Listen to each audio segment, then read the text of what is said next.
Welcome. This is Syed Khalid Shabazz and you're watching Gawah News.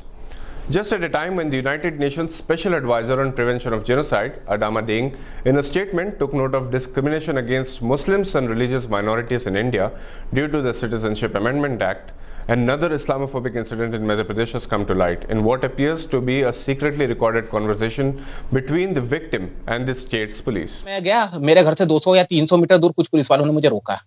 कहाँ जा रहा है? मैंने कहा भाई हॉस्पिटल जा रहा हूँ। मैं अकेला था, पैदल जा रहा था, क्योंकि मुझे पता था कि भाई रास्ते में कुछ पुलिस रोक रही है, इसलिए मैं गाड़ी लेके नहीं गया। तो उन्होंने पूछा कहाँ जा रहा है? मैं अस्पताल जा रहा हूँ। क्यों जा रहा है? बोला भाई हॉस्पिटल जाना है, डॉक्टर को दिखाना है। बोले पहलवान दिख रहा है, घर जा। उतने में किसी ने मुझे एक तमाचा मार दिया। सभी के सभी मतलब जितने लोग तैनात थे उसमें अधिकतर 8, 10, 15 लोग मुझ पर टूट पड़े और भयंकर बुरी तरह से पिटाई की मेरी। तो वो मुझे कन्विंस करते, अरे वकील साहब यार बयान मत दो, अपन पुलिस का और अपना पुराना रिश्ता है और तुम्हें इसलिए नहीं मारा कि तुम वकील हो या तुम्हें पहचान नहीं पाए। मतलब भाई पहचानते कैसे है यार? बोले तुम्हारी दाढ़ी समझ देख के तुम्हें मुसलमान समझ लिया। But this time the victim is not a Muslim. In fact, the man is identified as Deepak Mundele, who lives in Beetal, Madhya Pradesh. The man was reportedly on his way to a government hospital for treatment when the police stopped him midway and beat him up brutally. The police reportedly continued to beat him until he said he was a lawyer and will take the harassment to court.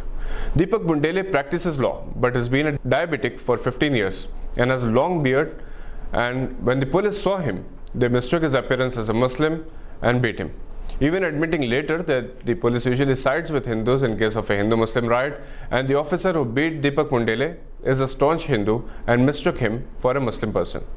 Deepak filed a complaint with the Superintendent of Police, DS Bhadoria, State DGP Vivek Johri, and wrote subsequent letters to Madhya Pradesh Chief Justice, Chief Minister, State Human Rights Commission, and other top government officials. He even filed an RTI application seeking CCTV footage of the incident, but claims he was denied information. The police have been reportedly pursuing Deepak to withdraw his case and even allegedly threatened him, but Deepak continues his pursuit, questioning whether the police would continue to beat him if he was actually a Muslim and that there were no Hindu-Muslim riots in Beirut when the incident took place. Reports wires Arfa Khanam Sherwani, who spoke to Mundele. A month later, the police have apologized to him, but incidents like this dissolve people's confidence in police and the government machinery for their biases and religious intolerance. In the past, several persons have been attacked due to rising Islamophobia in the country. Most recently, the arrest of people protesting against the controversial CAA in India's national capital, Delhi.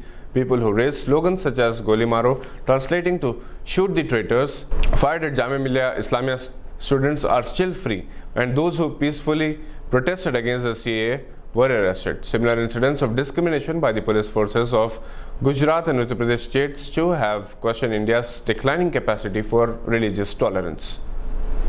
The UP government's announcement saying there could be a life sentence for a particular religious community who were allegedly targeted for spreading coronavirus in India is no exception.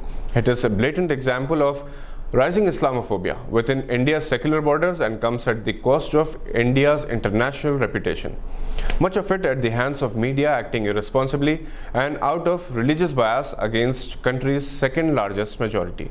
It may not be irrelevant to say that the BJP toppled the Congress government after Scindia joined the BJP along with 22 MLAs resigning from the Congress earlier this year. India's ruling party has been at the receiving end of criticism both locally and internationally for promoting its religious ideological interests at the expense of minorities' religious freedom.